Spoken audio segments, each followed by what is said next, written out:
How we doing, guys? We're under a bit of a time crunch, unexpectedly, with something Donnie had came up for Donnie. So what we're gonna do is take over the spread really quickly. We're gonna do this as efficiently as possible. So I'm not gonna waste any more time, Donnie. I'm just gonna give you the floor. You can get your two picks out of the way, and then we can go from there. Yep. So I got the standings right now. We won last week, so the group pick is at 10-8. Logan won two of his picks last week. He is at 14, 19, and 1 in last. Evan is in third at 14, 17, and 3 after going 1 and 1. I went 1 and 1, putting me at 15, 18, and 1. And Gov is in first after going 1 and 1 at 15, 17, and 2. So it's all come down to the final week. All right. Yes, it is. We got some All right, good Evan, ones. shoot. Well, I guess first things first, get it out of the way.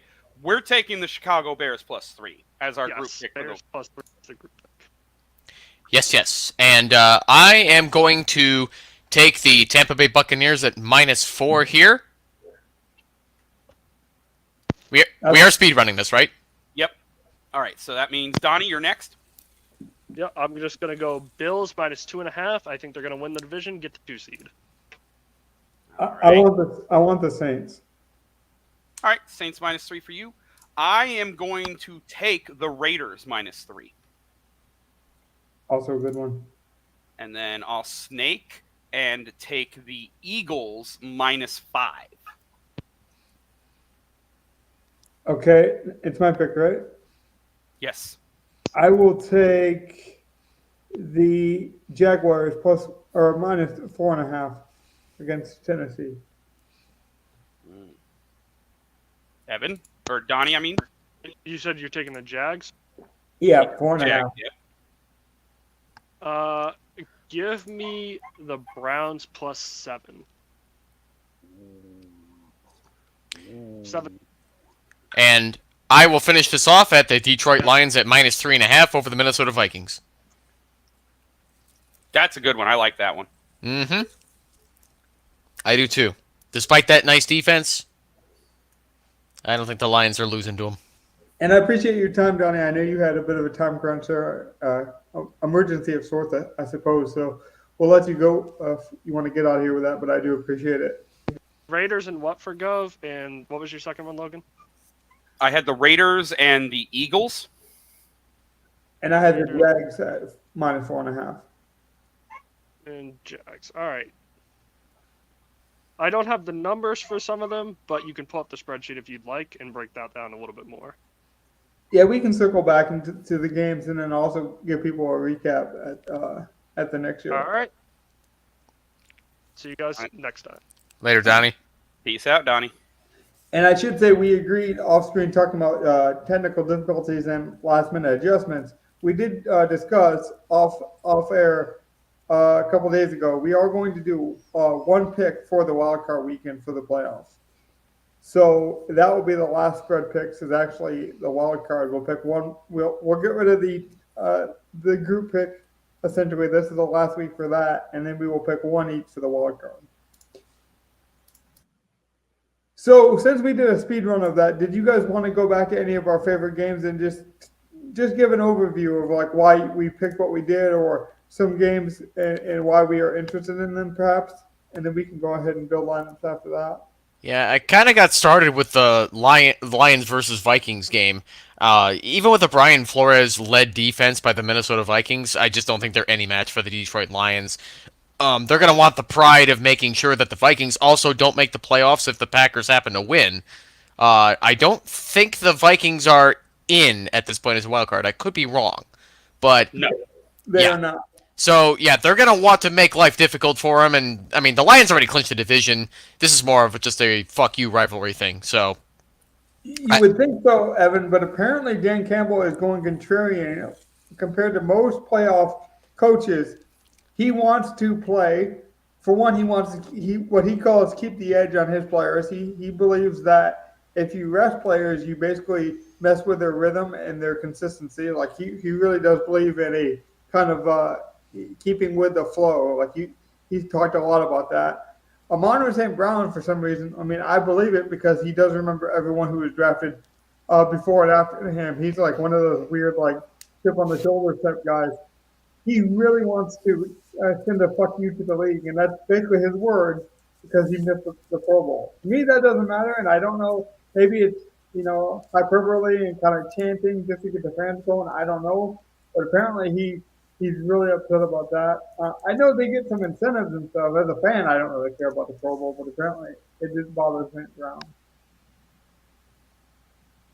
Well, yeah, I mean, regardless of the way Campbell is approaching it, the Lions are just a superior team to the Vikings. Beatable, but still superior. It does just add to the circus of this week, does it not, Gus? Oh, it definitely does. Like, to be fair, like I expect Campbell to want to win that game just for the sake of Detroit, for the sake of the division, going into the playoffs hot. You want to win that last home game. I mean, I do believe it because last year we almost made the playoffs. We started like 1-6, and then we railed off a ton of wins, and then we just had like one game where we should have won and then we didn't. And then obviously the Packers game, we stole some momentum back and cost them the playoff spot. So I do know that Campbell is a big believer in momentum. So I do kind of believe him when he says he will run the starters.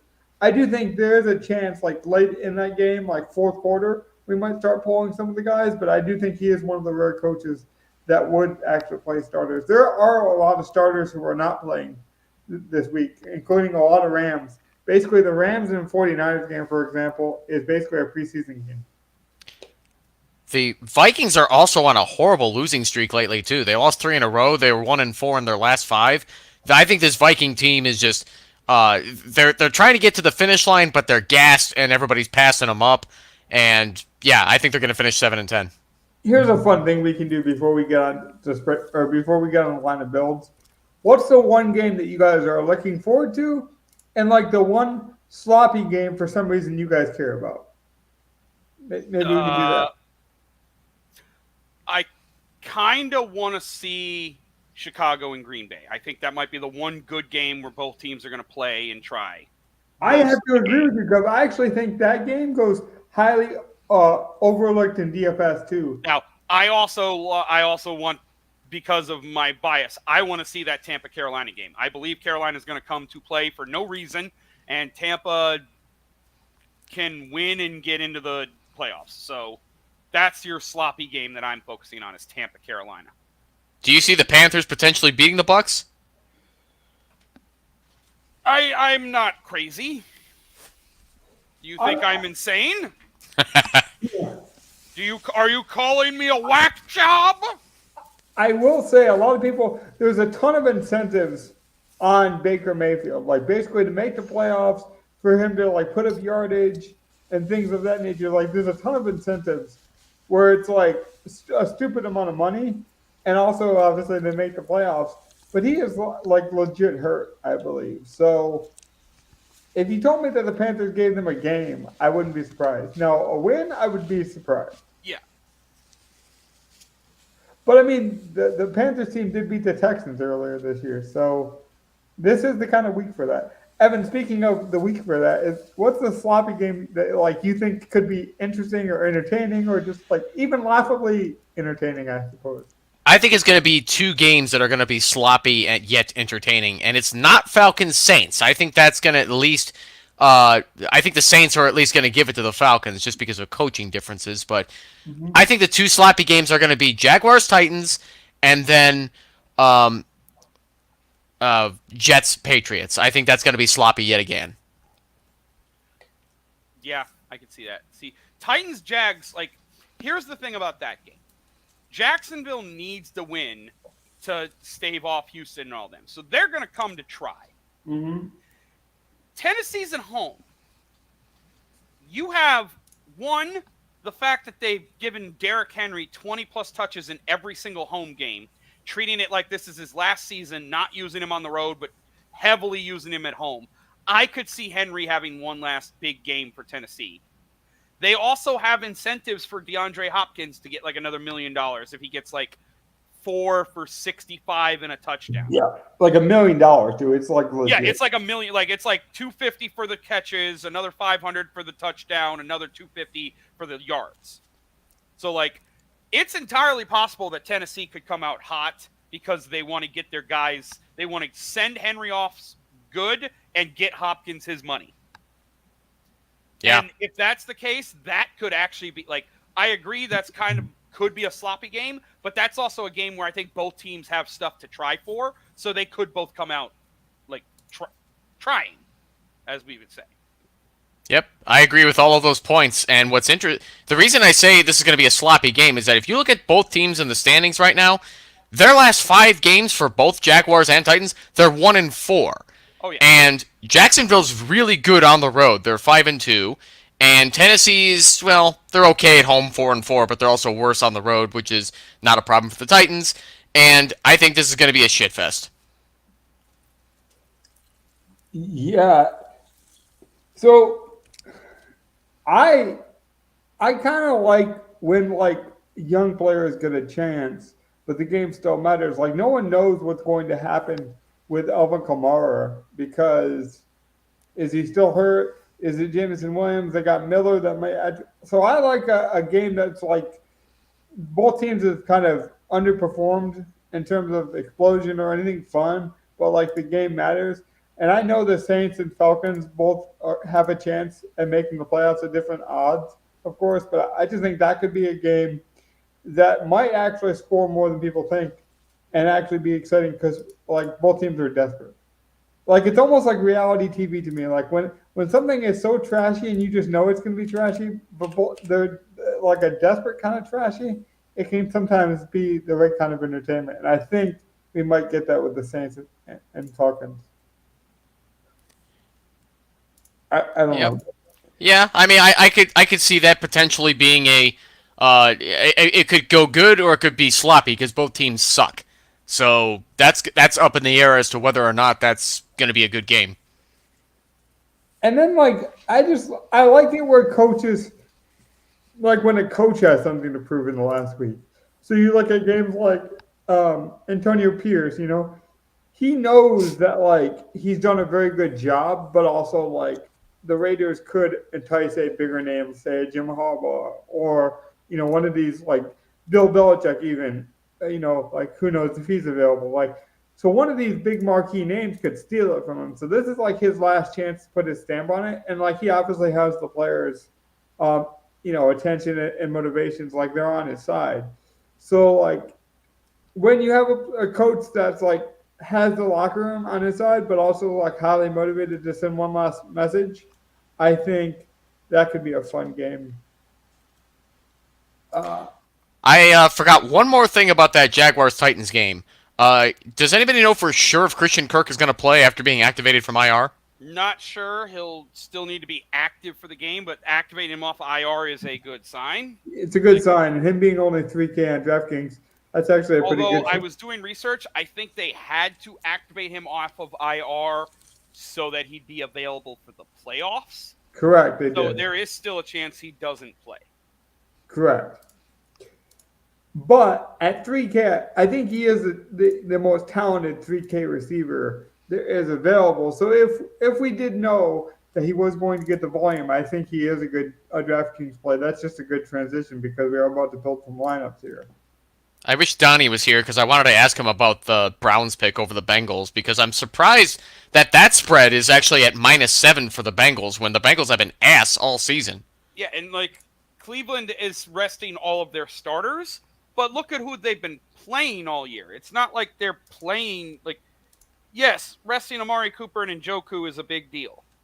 Resting their quarterback and some of the other players they're resting, not so much. Like Myles Garrett, I don't think their defense will be as good. So, like, I understand maybe taking some Cincinnati players. I could see thinking Cincinnati wins a meaningless game where Cleveland plays all their backups. But I also think Cleveland, one of the reasons Cleveland is good is because they have a depth. So their backups may still be pretty solid. Right. I do think like Harrison Bryant, for example, could be a starting tight end for a lot of teams. What's interesting is Jeff Driscoll is going to be their starting quarterback, and he played tight end for the Texans last year. So, He was your quarterback at one point, buddy. Yeah, he was. I mean, that's the kind of week we're in. But I do think there is, like, if we're going to play these backups, and I do think there is cases for it because they make a really good lineup fit together, is we should still attack. We should attack basically with the offense in mind. Like, for example, we know that Kansas City loves the tight end. So, and we know Noah Gray is talented. So, like, if we're gonna just go cheap, at least go cheap with an offense and a mindset that makes sense. And that's the kind of thing. Don't just go cheap for the sake of it. It actually has to make sense. Like Christian Kirk, for example, is just underpriced if he actually plays at 3K. Well, the fact that we don't know if he's going to play at this point makes me lean to not putting him in any lineups. Well, I mean, I know Gov has ownership. I think his ownership last I looked was like 40%. For who? Christian Kirk.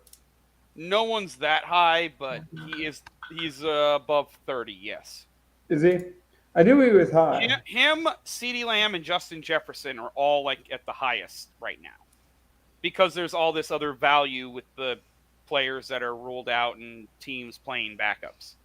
So that you can fit guys like CD and Jefferson into lineups.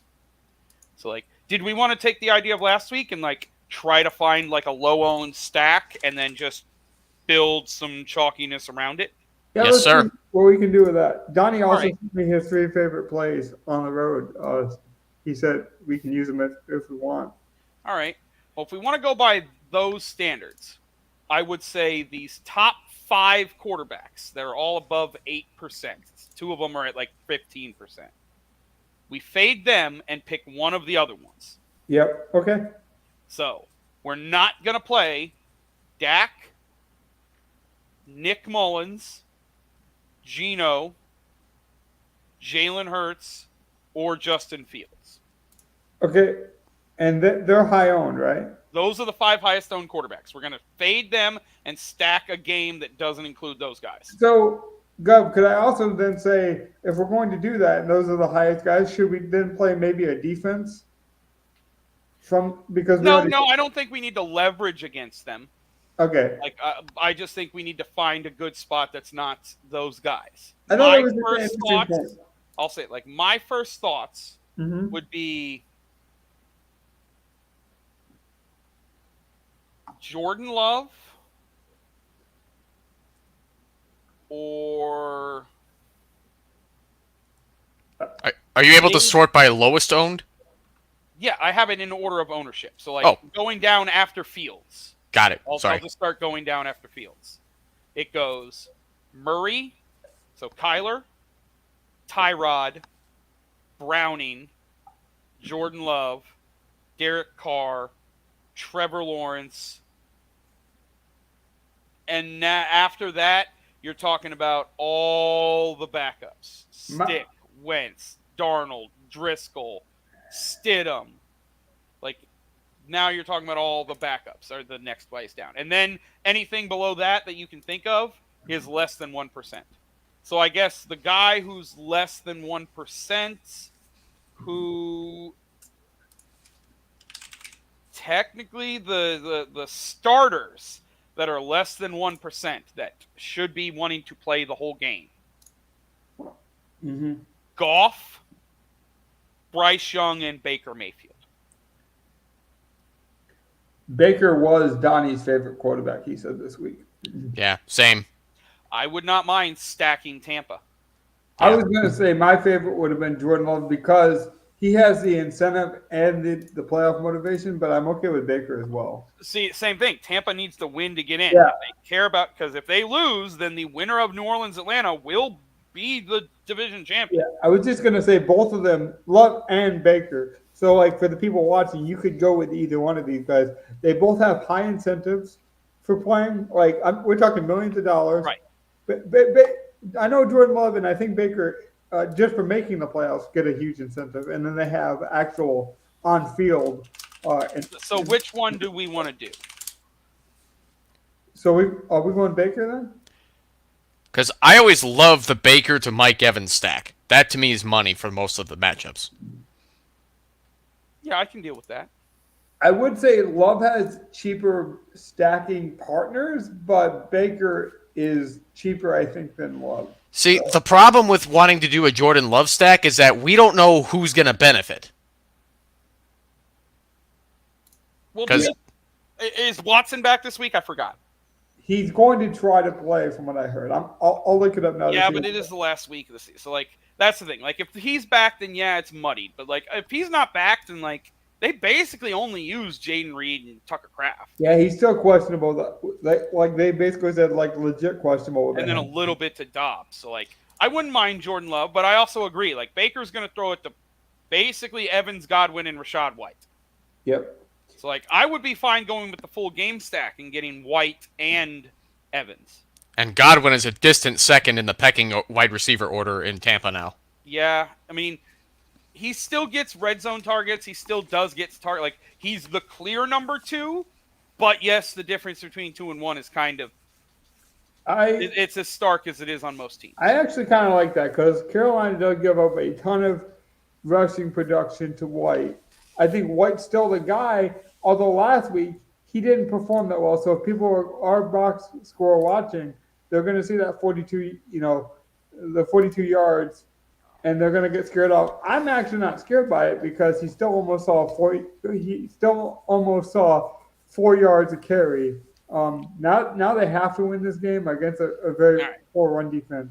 Yeah. And we get 3 guys below 10% with 2 like sub 5%ers in Evans and Baker. Yeah. Can I say we're not going to play any Carolina bringbacks? I wouldn't mind like a DJ Shark or something cheap receiver, but I am perfectly fine having no bringbacks. So like we'll see what fits, but I won't like put it in now. Now like is where it's like, okay, do we have any other conviction play that we would want to put in that has low ownership before we start trying to fill in with like the high owned chalky plays? For me, I think I'd want to consider Mitchell because there was a lot of rumors whether he was actually going to play, whether he was hurt. He came in with no injury designation, and I think he's a lot more talented than Mason, but I think a lot of people thought Mason was going to be the guy now, and so like the ownership might be muddled. But I think Mitchell would be a good play. Mitchell is supposed to be the lead back for the 49ers, and I would think he's going to get more of the work than Tyrion Davis-Price. Well, actually, it's that's Mason. the thing. Like, no, everyone, all the projections have Jordan Mason getting all the work and getting all the ownership. But that's the thing is, I'm telling you, Mitchell came off of the IL. Yeah, I know. I expect that. Like, I feel like that will change by tomorrow morning, but we really won't know until like for all we know, this happens and they still like say Mitchell's inactive for the game because they did call up Davis-Price from the practice squad. So they could just go Mason and Davis-Price as their 2 running backs for the game. They could. So you're saying you'd be too scared off of Mitchell? I don't like any of them, to be honest. Like, as much as I want to think, like, yeah, we need to jam in some chalk, I don't want to jam in Jordan Mason or make a pivot with Mitchell or any of the San Fran stuff. Fair point. Jordan Mason was also sitting behind Eli Mitchell on the depth chart, so I don't understand that. Yeah, no, I'm with you. And I'm pretty sure that will flip by tomorrow, but because there's that uncertainty, I'm not trusting any of that in this line. What about Jamal Williams if Kamara is out? No thanks. No. That's a dart throw. Atlanta's defense has been better against the run than the pass. Okay. Can confirm. They were pretty good against my Bears running backs, too. I was saving this one, And but this Terrell's is my favorite play, even though he's a bit more. I like Jones this week because A.J. Dillon is out. Oh, Aaron Jones. Yeah.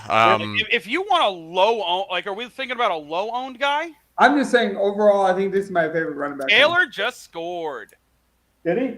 Yep. I needed that. I did too. He's got to look good for wherever he's going next season. 50-yard rushing touchdown. But here's the thing: I think if we're not going to play Love, we know the Packers gotta play. If A.J. Dillon's out, I think just Aaron Jones is a good play. He is a slightly like okay. So sorting by ownership, just at running back, Aaron Jones is the 4th highest owned. Yeah, so let's probably try to do better than that. Well, no, I'm fine jamming in some chalk. That seems good.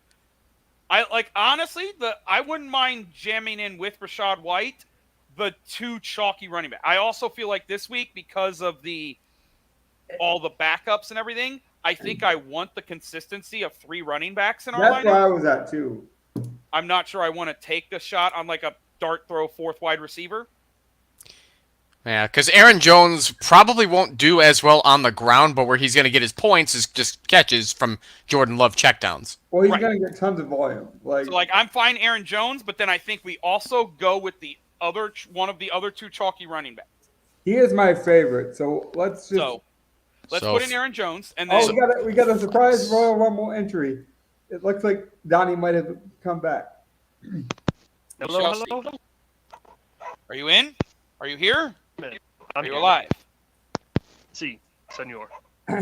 So, Easy, so very Donnie, this is the lineup we're kind of talking through, and then I can kick it over to Gov. He can kind of show you in what he's doing projection-wise. So like but- after we were talking last week, what we're basically doing with this is we decided on a low-owned stack, a stack that was going to be quarterback and their receiver or other receiver, all less than 10% with maybe a 1% owned guy. And that way we can fill it with some of the higher owned plays that everyone's playing and then pivot where we want to. So we chose Baker, Rashad White, Mike Evans, which is pulling no ownership, where Tampa needs to win to get in the playoffs. Interesting. That's And one of then- the ones that I actually texted Logan about one of Yeah. my favorite players, Baker. Yeah. So now we're trying to jam in some of the chalk that there is right now. We just talked about how the chalk right now is all on Jordan Mason. But I do feel that will change once everyone adjusts to Eli Mitchell being fully healthy and playing.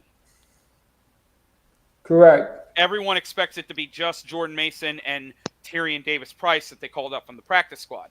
But Mitchell's been sick all week, and then he practiced in full, I believe, on Friday, and has no designation going into the weekend. This is true. That's exactly what So I'm I do not trust Jordan Mason, Eli Mitchell, or any of that. So I want to jam in one more of the chalky running backs to go with Aaron Jones, who's like the 4th highest owned guy. There's 2 guys left if we forego the San Fran guys. So I would like you guys to figure out which one of these 2 running backs we're going to play in our flex. Pierre Strong or Zamir White. Zamir. You're White. So we're Okay, White. That's consensus. White, Yeah. Jones, heard. Yeah, no, it's Zamir White all across the board. And So the we're going reason all why, white. for me, I mean, I like Strong too. I think the Browns obviously are a run-first team, but for me, I look back at their coaching, and they don't like to give one running back a workload of like a workhorse, and where AP actually does. AP tends to stick with one running back, and so with White being the only guy left for Las Vegas, I like it. Yeah, I don't think Pierre Strong's that good. I'd much rather play the safer play with White than Pierre Strong. Yep, we've seen White have Yeah. a ceiling, Yeah. so I'm perfectly fine. I've seen with White have a ceiling, and I don't think, from what I've seen as a Patriots fan, I do not think Strong does have a ceiling. Now, He does I have just a wanted fourth. to go back to because I know me and Gov agreed. Going with the for sure thing running backs, like running backs to have playoff potential and just like jamming in the chalk there. I think that's smart because we are playing on a PPR website. And so wide receivers at a cheaper price, you don't need as much from them. You're not hoping for as much because one catch is actually at 1 point. Where running backs, you kind of need a more volume and you need more floor. So that's why I like it. All right. So, next thing I think we do is. So, would you guys like to fill in with a chalky expensive or chalky cheap wide receiver? Chalky cheap, I just think Christian Kirk is a good play. Yeah, if you go chalky cheap, you play Christian Kirk. Are we ready to swap him out if he doesn't go? Yeah, I can swap him out. Okay. Who would be our swap though? That's what I'm saying. Probably Who would what, be- like I think Bell too. Bell is minimum price. He likes Donald, I'd almost rather go with like but I don't care at that point. Whoever you like at 3K. yeah, I mean maybe It's rough. There's not a lot right. I mean, there is because there's plenty of guys out. But do I trust any of these guys at 3K? Donnie, just in case you didn't know, Christian Kirk was activated off the IR. For some reason, DraftKings left him at 3K. Oh, DraftKings left him at. Oh, no, that's the mistake. That's Yeah, gonna be I the know most this shot. is week 18 and there's like a lot of 3K guys because a lot of teams, especially if you aren't playing for much, are going to experiment with lower owned guys, but or cheaper price guys. But draft he is the most talented 3K receiver this week. Yeah, it's like if he plays, there's almost no way, and Jacksonville needs to win, so there's a reason for him to play. And that's the thing is But as I pointed out, there is the possibility that they just activated him, so he'll be ready for the playoff roster, and he still might not play this week. Yeah, in which case I would definitely sub him out. Right. At that point, Richie James, almost whatever wide receiver we have, we can play. I would just switch to any wide receiver that's going to play at that point. Correct. All right. So if we do Christian Kirk, now would be the time to I don't care about ownership. Is there a good play at wide receiver or tight end anyone likes? Noah Gray is the tight end I like, but I want to hear. He's also kind of chalky. I don't mind eating some chalk. Gray, we have our 1% owned stack. Noah Gray is a hometown kid from where I'm from, so I'm fine playing him. But I do like Ferguson a lot. Well, without Kelsey on the Chiefs, I've noticed they tend to go with a tight end by committee approach. And unless we're counting on Noah Gray to just fall into the end zone, I feel like we could do a little better. He is Noah minimum salary. He is. And I know that's why Logan loves him. 2,500 is hard to pass up. I love him because all he has to do is fall into the end zone. Which we can hope. 2,500 tight end, I think, as well, though, that's not coming to my mind. Blake Bell? I mean, Austin Hooper from Las Vegas. Is he still 2,500? No. The Rams. No, he's The Rams have Allen. Davis Allen. If Higbee is out, Davis Allen. Higbee's out. He's out. Yeah, he's not going to play. He's doubtful, and they are clinched, so he's not going to play. It is Carson Wentz too, by the way. Carson Wentz does tend to like the tight end wherever he's at. I would be fine with Davis Allen or Noah Gray. If we do Davis Allen, he's pulling no ownership. Yeah, I'm okay going Allen if we want to go away from ownership, and then where we can eat some chalk at wide receiver, if that's what we wanted to do. Yeah, so we do that. Okay. He did see 4 targets last time Higbee was out. There was a rumor that they might rest him, though, he might not play the whole game because it's appearing that Higbee's injury might be more severe, and so they might save him for the playoffs. So I'm not afraid of that. I'm not worried about that. Okay. Yeah. So, Gov, who are the top 5 chalkiest wide receivers? Well, after we did that, we have one wide receiver spot and a defense left. So I just hit Opto on the optimizer. Okay. Here's what it gave me. And it is giving me the second highest owned wide receiver, Justin Jefferson. All right. I see no reason to avoid him if we can afford him. You can. We can. And then you get to play the Arizona defense against Seattle. I am playing them a lot in my personal for what it's worth. The Cardinals defense have surprisingly effective playmakers when people least expect it. So I'd be fine with that against Seattle. At home against Seattle. Yep. So I actually don't hate with that lineup.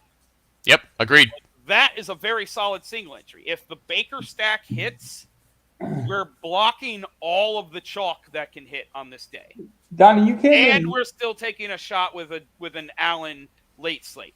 Yeah. Although it's hard, I normally I would say we got to make sure to get some PMR in here, but there's 7 4:00 games. Yep.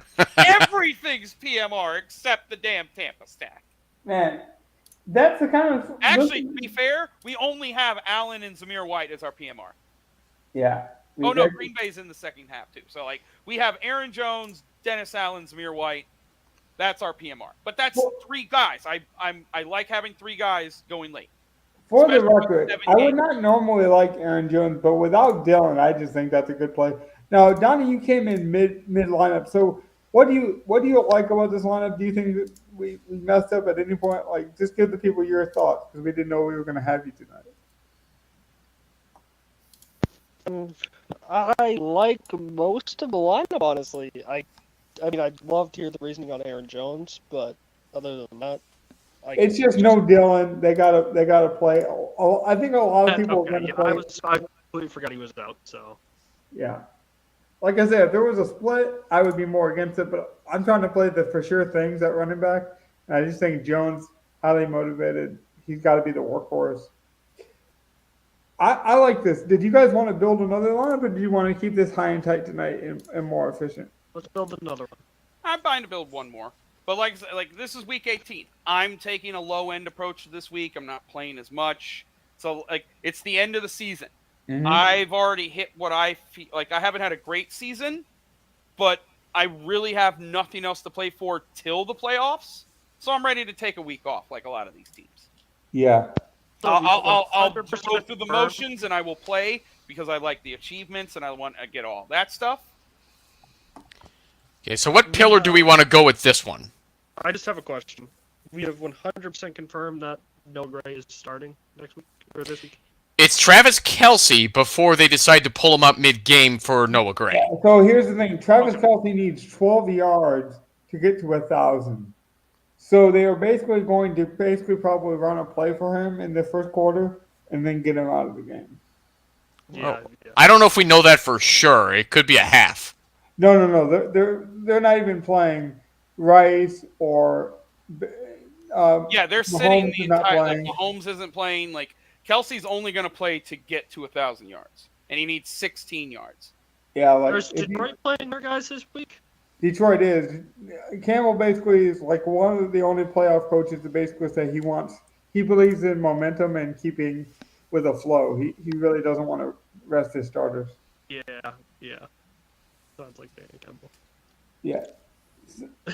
But so like this is like Kansas City's wide receivers, for example. Like we're looking at Watson and Scantling being their top guys, and then Mahomes being out. It's definitely not going to be MVS. It's going to be Watson over him. Correct, but I'm saying like that's where we're at. I Yeah. actually don't mind Blaine Gabbert this week as a low owned quarterback if we went that way. Whoa there, motherfucker. That's I don't Blaine think that's crazy. I don't That's- think that's crazy. That's Blaine Gabbert's top quote. I mean, I just like guys that we've historically seen that are good. Like I'm also higher on Carson Wentz this week. But if we did go with a for sure starter, I would probably try to go with Jordan Love. Where are you guys at with quarterback? Jordan Love, like, I know he doesn't have. I know technically he has an incentive, but I'm not looking at that at all because they're just going to win the game. They're trying to win the game, I should say. Well, he gets a ton of money to win the game. For one, Donnie, I know that the case. Yeah, But like that's the incentive I'd be targeting, and I don't think that always will correlate to points. I think you go for what's the best formula win. I think you go with the pass catcher, maybe the running back, but not the quarterback, unless you really think it's Jordan Love's day. The way this team's been running, like if they're putting up points, it's through Jordan Love. Like even if Aaron Jones has a big game, it's probably with 6 catches for a touchdown through the air, on top of whatever he gets on the ground. Yeah, that's what the Bears have struggled to stop all season. Right.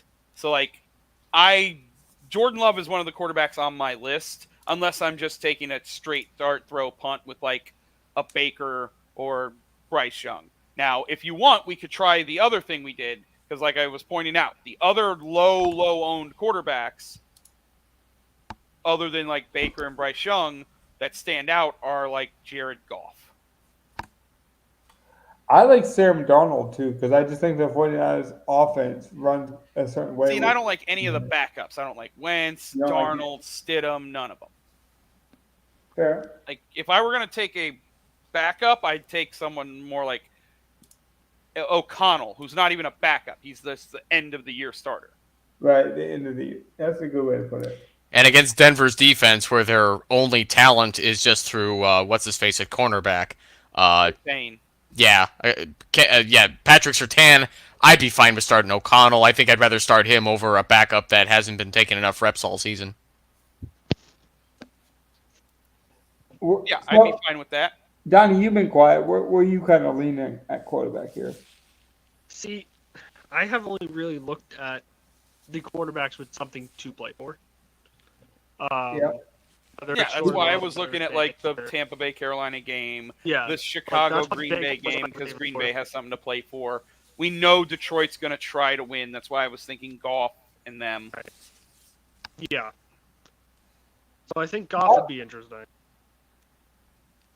Okay, if we do want a Detroit guy to go with Goff, I would recommend Reynolds because Jameson Williams is out this week. I put my money where my mouth is. I think Josh Reynolds gets a touchdown this week. I also think if we do Goff, we double it and just go Reynolds and Laporta. Do we want to avoid the expensive price tag and chalk with St. Brown? We could, but I will say Laporta did come in with a questionable tag. Yeah, St. Brown's only like 11%. He's not stupid chalky. Okay, the questionable tag is off Laporta. I just checked. Yeah.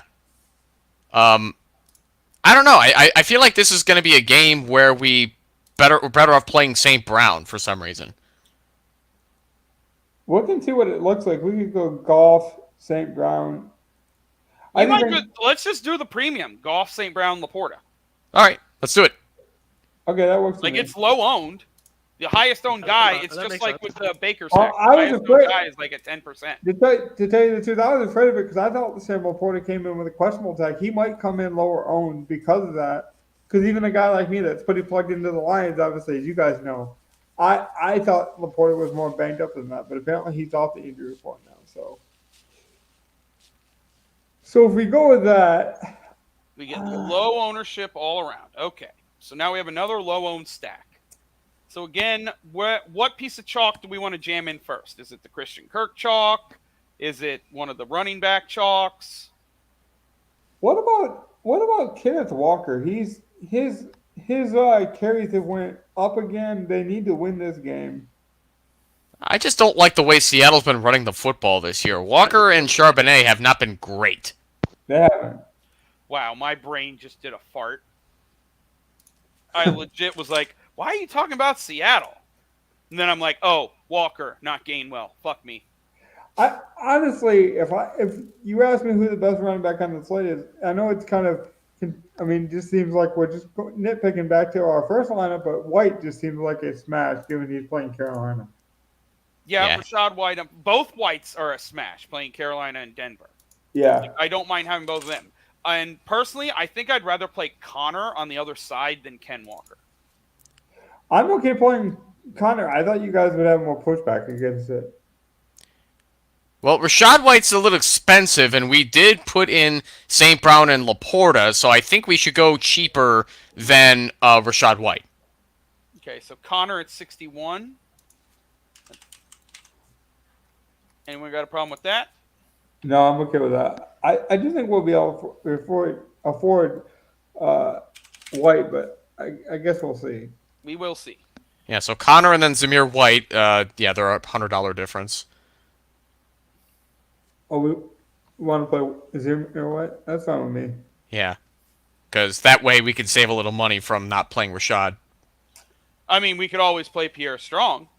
Ugh. Oh, God. Please don't. Donnie, any thoughts on this? Let's get a Donnie selection here if we can. Yeah. Maybe? Is he here? Oh, God, he died. No. I don't like Strong, but what I do like is a very expensive play in the Tampa Bay defense. I just expect Tampa to kind of, want to blow the same. What did they play? Atlanta out. There we go. I expect them to just blow Atlanta out. That's got to be the worst thing I've ever seen. There's no way that's the chalk. That's the worst chalk I've ever seen. What's the worst? The Chargers defense. Oh, yeah. People love the Chargers defense this week. They've been one of the worst defenses all year. Nothing's gotten better. I don't get it. Yeah, either. No. I do like. No. I know it's Just 39. because it's against but Stidham, no. All right, I I'm know fine with it's that. 39 for, like the stamp defense here. Like, I'm fine with the Tampa defense. They're pulling no ownership. That's surprising to me. All the ownership is going to the Chargers, and then to Cincinnati against Cleveland, and then to Las Vegas against Denver. And then everyone else is like sub 7%, with like Tampa, Kansas City, like a bunch of them at 2%, 1%. You know, So, like, if you want a 1% defense, that's kind of crazy in my mind. Philly against the Giants. Hate that, to be honest. Yeah, I don't like that either. But I'm fine with Tampa. I think we should try to play Hopkins. He has like a huge incentive, and we know Tennessee's going to try to upset Jacksonville in a division game. So we're picking skill players that are above 6,000 right now. So we want to be careful. We'll have to go cheap at some point. Yeah, well, now we have to go cheap. That's where we're at now. Yeah, we do need a cheap play of some kind. So, like, do we just play Christian Kirk, or do we find another cheap option? I think Noah Gray's another cheap. I don't want to go too tight end. Why? Like, I feel like there's going to be better. Gets so many targets. Hey, what about Michael Wilson? I do like Michael Wilson. I do have him on my radar. He had a couple stinkers for a couple weeks, but he was getting targets still. Then last week he had a good week. It is true. And Greg Dortch also had a good week too. I was going to say, why not just the Dortch? Well, we could. It's just that Dortch is just $200 more expensive, and I thought we liked Wilson better. But I have no objection to I Dortch. had no problem with either one of these guys. Yeah, same. I also have no problem with either one. I was eyeing the Cardinals receiving room. Yeah, I'm just kind of surprised at how cheap they are, despite the fact that, I do like the Cardinals to play spoiler. Like, I do think the Cardinals will piss in their Like, I say we put in Dortch, and if we need the 200, we'll go to Michael Wilson. That makes Sounds sense. good. All right. Who's going to fill that third wide receiver slot? I think it's Kirk, man. Darius Slayton? That's not awful. No. No. What about Romeo Dobbs? No. Yeah, I'm just trying. I do like a Packers guy. Like, I think we should get playoff contenders in here. Like, I want people stuff to play for. I know that for a fact. All right, so I do like Jerry Jeudy this week. Why? He's started to get a good amount of targets lately, and Stidham hit him a couple times last week, so I think it's not an awful play anymore. he is their big time. He is their big play guy. He's yet to make a big play. That's the only thing, because this Bronco offense still sucks. But to your point, Donnie, they aren't playing for anything. So if we wanted to go with a playoff, what about? I don't know. Maybe London. London, see. Atlanta has I think they're playing to play spoiler mostly. I know they still have a slight chance, but I do not like going up against that pass defense. Like, if you're gonna beat New Orleans, I think it's not gonna be in the air. Or it could be just in really short air where they check it down to Bijan and Algier. Exactly. But yeah, I love Drake London, don't get me wrong. He's just in a bad place. Personally, my thought, the way we're building this lineup, Okay. if we're going to be in that range, let's play one of the leverage wide receivers. So the two chalky wide receivers that everyone's playing are Justin Jefferson and CeeDee Lamb. Mm-hmm. Why not play one of Addison or Brandon Cooks? See, I like Cooks, but with Hawkinson going down in an injury, I do think Addison. That's what I'm saying. I think both are viable, and they're leverage off the other receiver in the game. Plus, Cole Call isn't mega playing chalk. this week, which is awesome. Like, Call is definitely not a guy I want on the field. I wouldn't mind Addison because especially in this lineup, he's a bringback too.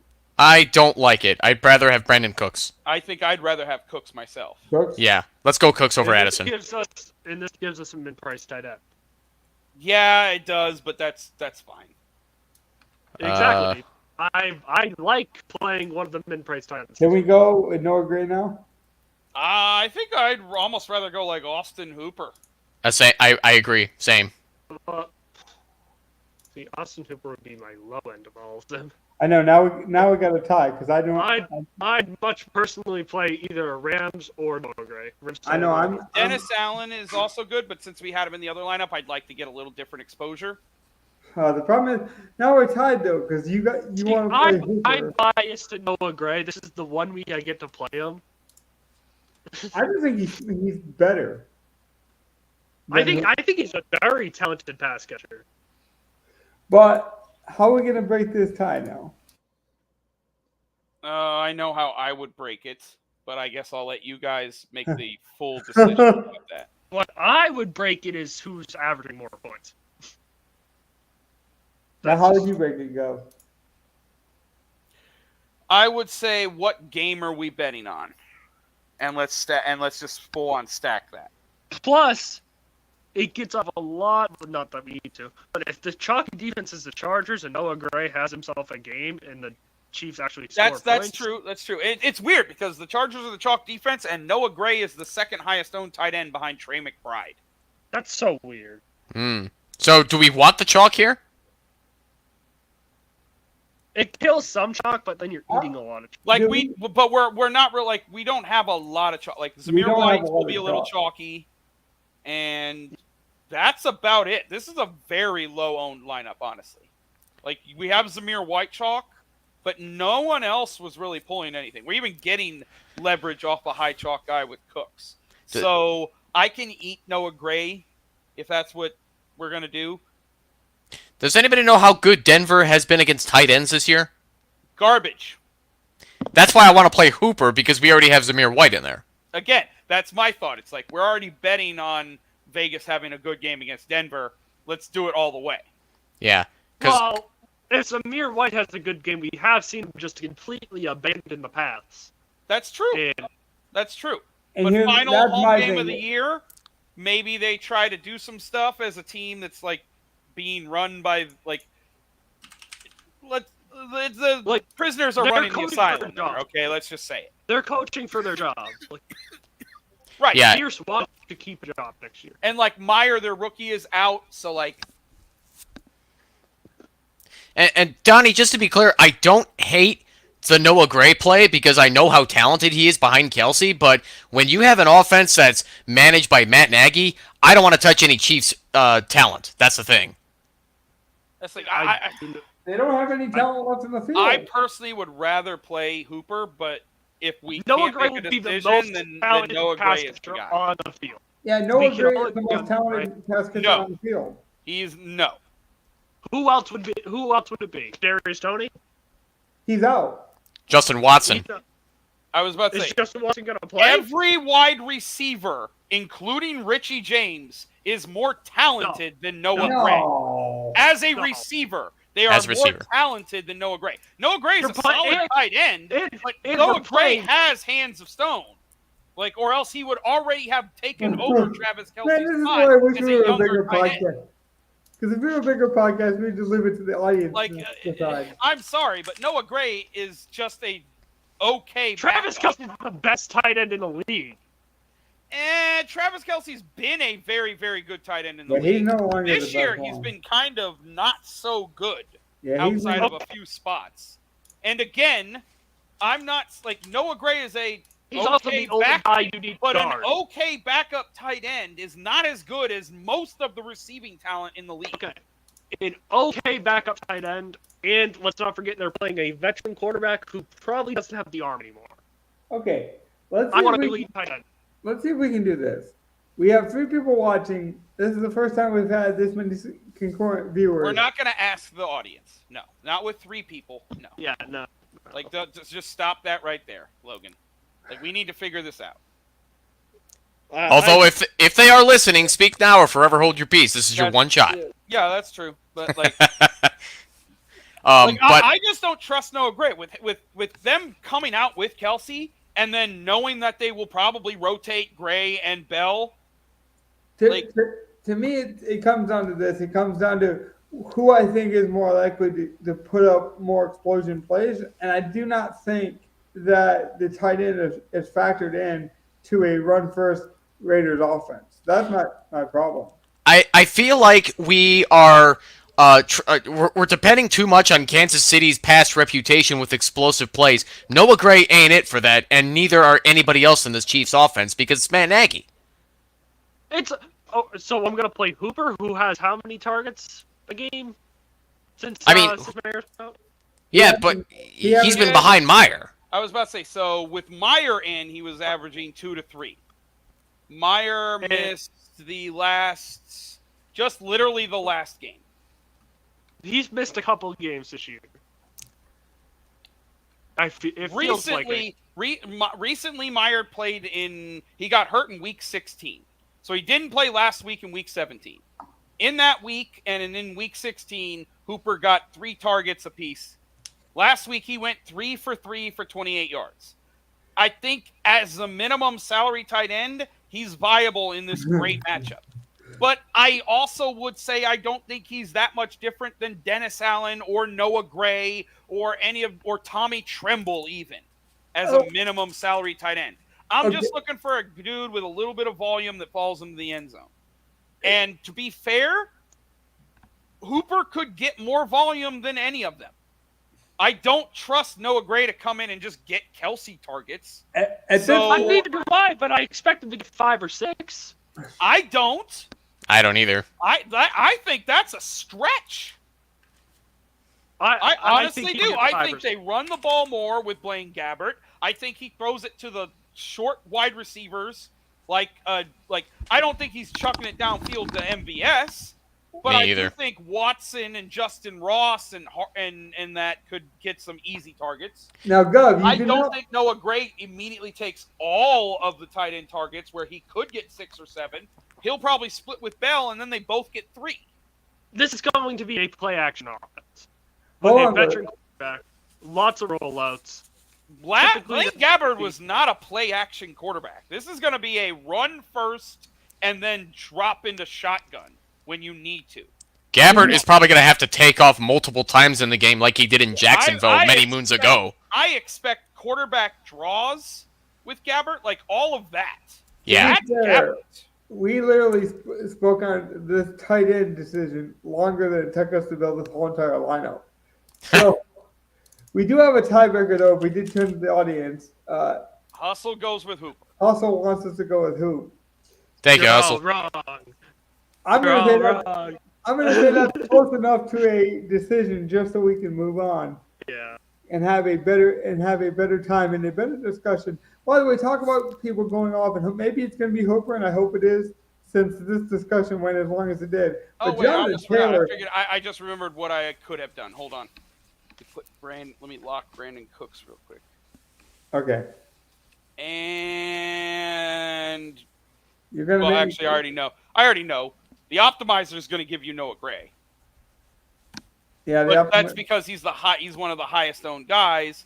So he's literally projected better than he's projected as well as guys like Everett and Ingram, which is ridiculous. That's ridiculous. Yeah. Now that's stupid. So that's why, if you look at that, it's like, okay, so Noah Gray is clearly over-projected, which is why he's the chalkiest. Now I'm more of a fan of Hooper. Not saying that, I think he's a better player. Again, I think if we didn't do either of those, we would just play Dennis Allen like we did in the other lineup. Now, it's unfortunate. I want to mention really quickly in case we wrap up here. Jonathan Taylor was having the greatest game you could ever imagine this game here, and he's going back to the locker room. So there's that, but he did put up some amazing stats for anyone watching this game. Was there any other fun advice that you want to give to the people before we close up tonight? Don't be afraid of every single backup quarterback because they are professional NFL quarterbacks, and that's more applicable to guys like Jake Browning who have proven it. Valid on that. Yes, there will still be football played tomorrow. There will still be players that are going to go out and have games.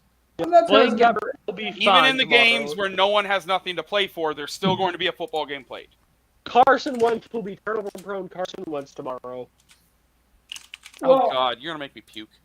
Daddy, I would say this. I would say if you've enjoyed like preseason football, like then there's no reason you This is shouldn't better enjoy than week 8. preseason football. Like, this is much better than preseason football. That's what I was just gonna say. If you've enjoyed any other version of football, whether it be preseason or even college, let's be honest, these might be younger players getting chances. You know, guys you've never heard of, but it's still a lot better than anything we've seen in college. I actually like this week for as different as it is because you do get kind of a weird mix of like teams that are really trying and almost playoff atmosphere, and then you go to a game that doesn't have anything to do with anything. And so I kind of like the difference this week, but I know some people don't. But I do think that's a reason to diversify your portfolio, as I always say. Pay attention to news. Like you might find out that a guy's out last second, you know, and his prop is lower than it should be. And you can take advantage of stuff like that. So take advantage of late breaking news and follow the news all the way up to 1 o'clock. You might be surprised. Other than that, like always just, you know, be smart. Don't risk it all because guess what? The wild card weekend is the most fun I have of any week for DFS and for football. I think it's the most fun week to build lineups. So just wait till next week. Sometimes, you know, you want to save, bankroll, invest it smartly. With that, I think we're done tonight. Have a good one. And then leave what you think in the comments. Who you think is going to have a better slate. Noah Gray or Hooper. With that, though, like and subscribe as always. Have a good night, guys. Keep the faith. Go Bears. Peace out, everyone. What pick can the Patriots get? That's all I care about.